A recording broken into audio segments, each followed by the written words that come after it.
Jerry Colangelo, Mannie Jackson, Dick Butkus. Mr. Butkus, you are in about every Hall of Fame that could exist. What does this mean to you, Illinois Hall of Fame? Well, I think this is the culmination of a lot of things. It was, it was my first encounter with my sport that meant anything besides high school. And I just feel the University of Illinois was like home to me, and not so much, your teammates and everything else, but also the people that live in Champaign, the real people that live there. I remember when I got married, my wife worked at the Champaign National Bank, and with John Edwards. I met Gene Lamb's, I think, nephew or whatever. They were just great people at the University of Illinois. I mean, in that town of Champaign.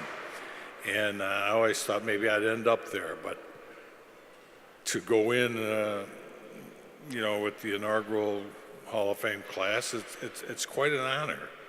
And I think part of the responsibility of doing that is to give back, much like the people of Champaign gave to me. They gave my wife a job, and they were good friends, but they helped us along our way because, I wasn't really too smart of a guy coming from the south side of Chicago. All I wanted to do was play football, and they were great in allowing me to do that. And I sincerely am humbled by this award.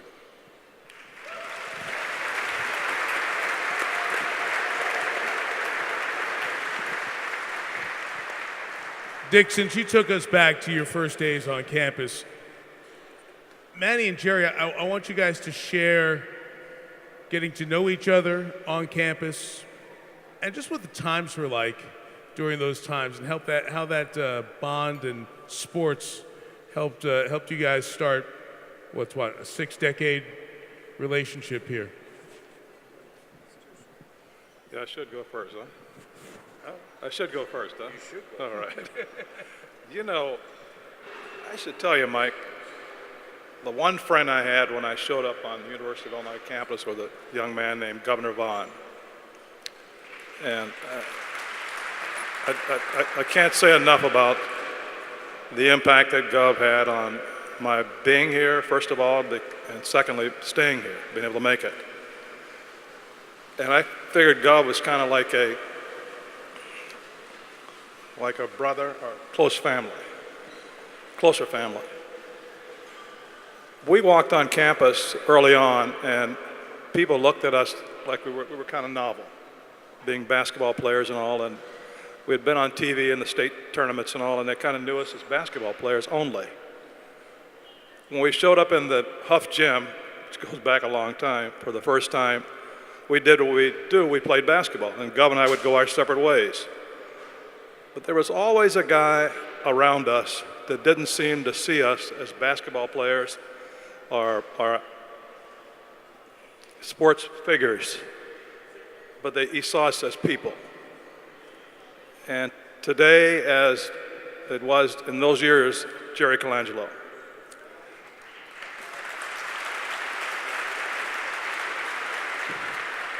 And in fact, I always wanted to ask Jerry, are you frickin' colorblind? But he became a friend then, and he's still a good friend, but boy, we had some competition. And we would talk basketball, we'd talk life, we'd talk strategies about how we were gonna win and lose and get around the coaches and make things happen on and off the court. And that's been so many decades ago, and Jerry, I have to tell you, we're still doing the same thing today. I mean, you think about when I got interested in buying an NBA franchise, the first guy I called was Jerry Colangelo. And I got to walk into David Stern's office with Jerry. At the time I wanted to leave the corporate world and get back into sports, I called Jerry Colangelo. He said, well, come work for me down in Phoenix. And I stayed with Honeywell and got promoted a couple of times, but then later on I wanted to buy the Harlem Globetrotters. and the team was in bankruptcy. And I called Jerry, I said, I got to figure this thing out. The first person who gave me a guaranteed contract to play in Phoenix was Jerry Colangelo. When I joined the Hall of Fame, early on, I got the most support when I was chairman of the Hall of Fame. We'd sit across the table from each other and kick each other on the table, and we moved that Hall of Fame just by looking, nudging at each other, and we started to change the direction. It was Jerry Colangelo. And as he's become the chairman and really the mover and shaker of the Hall of Fame, which will probably never be the same again, it's an incredible organization, thanks so much to Jerry. We still look across the table at each other and say, it seems like we're looking at each other in the 50s or early 60s. It hadn't changed. So I can't say enough good things about a really decent basketball player, but an incredible human being. And I got one last thing to say, and I'll stop for the whole evening. If I ruled the world, my choice of the lead person in Washington, D.C., and I've never said this before, would be Jerry Colangelo. Hands down. Hands down. Thank you.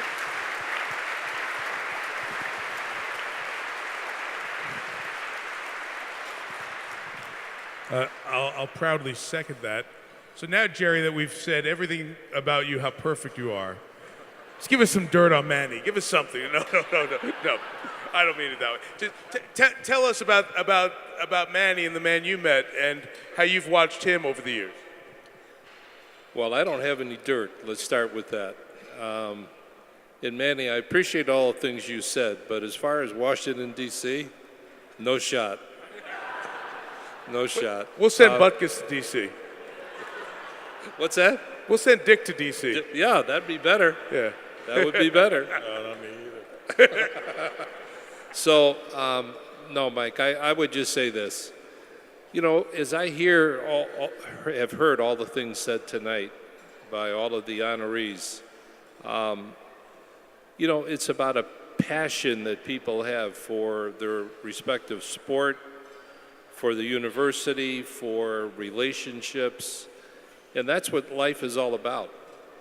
And, you know, my lasting impressions of the university is that I know this is true for Dick, I know it's true for me and for Mannie, because we all started with nothing, and the school gave us an opportunity, yes, to get educated, yes, to end up with a platform in our respective lives, and we develop relationships that have lasted a lifetime, and that's very special. And we've talked a lot about family, about the Illinois family, families within many of these sports. Dick, so many members of your family followed to the University of Illinois. What was that like for you to experience the generations of the Butkus name and the association with the school? Well, when I look back at it, every time Butkus was at the University of Illinois, they were at the Rose Bowl, which, now I don't know, you know, maybe they didn't win them all, but no, it's glad, and I you know, I feel kind of bad because they got a lot of pressure on them, and they think they've got to, you know, play up to the standards that I played with and everything else. But I got to hand it to them that it's just something that says about the university, which I never had thought I'd talk that much about the university, but as you get older, you realize what a great damn place it was. And I told Josh, if he had a men's volleyball team, I'd get my grandson over there because he's first team high school All-American middle blocker in volleyball. I'd have his ass in Champaign. But it's just, again, I think it's with the people that make the university and everybody around. I am so lucky and so blessed to have been able to go there. It's probably the best hall that I've got in, really, because like I said, I came from nothing, and this is the first one. Yeah, great people.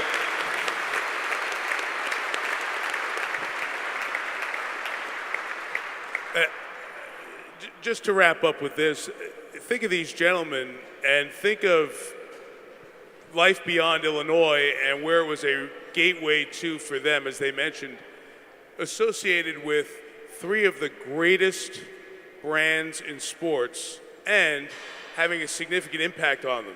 The Chicago Bears, still to this day, a couple of generations after he stopped playing, people associate Dick Butkus with the Bears. USA basketball around the world is back on top. Without Jerry Colangelo, it wouldn't be. Go to every corner of the world and mention the Harlem Globetrotters. Mannie took that brand back out there to make sure everybody in this generation still remembered it.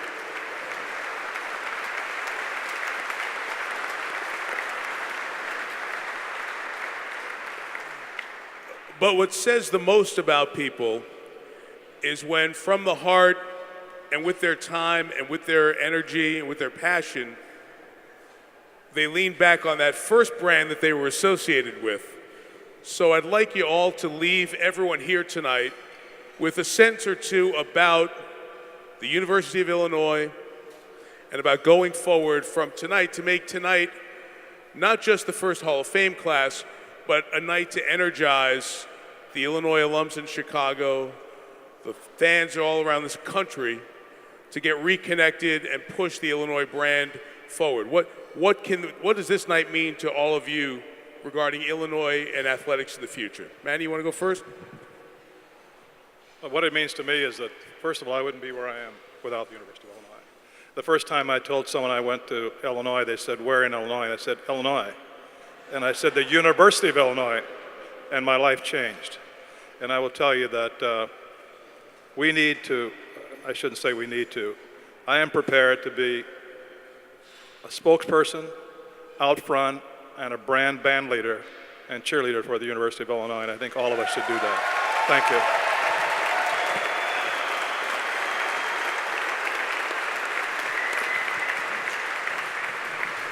Yeah, Jared?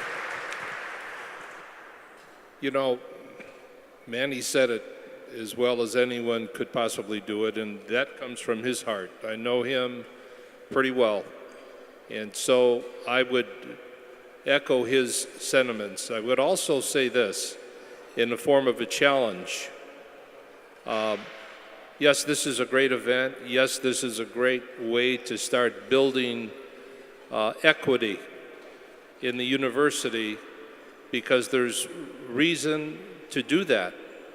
And by changing a culture, and I'm always into culture changing, the culture change that needs to take place is there are so many stories, there are so many legends here over these last 125 plus years that you have to take advantage of that and then use it. And everyone jump in and change the culture. That's how things are going to change. It's not just going to be by, having a plan and people just talking about a plan. You have to execute the plan and stay with it. USA basketball was something that I knew needed to have a cultural change to get the respect back from people around the world because we had lost it. And so once we did that, I knew we were on our way. You lay a foundation. There's such a great foundation that's there, maybe fragmented. It's bringing it all together, having this plan, and then going for it.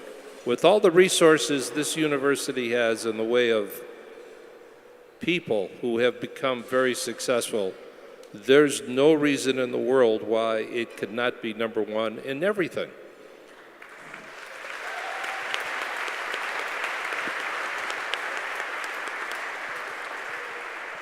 I think if you look around, you'll see all the other Big Ten teams at their Hall of Fame awards night saying the same thing, that they're the greatest and we got the best athletes and everything else, but I would beg to differ with them. Maybe we've had some low times or whatever, but I think as past athletes of the university, It's the ability to give back. And you heard all these guys tonight say the same thing. It was a constant deal of giving back. And mostly it's you people that give back and enable us to do our dreams or become who we are and be able to sit up here, and they could say whatever they want about the other universities, but I beg to choose the University of Illinois. Thank you.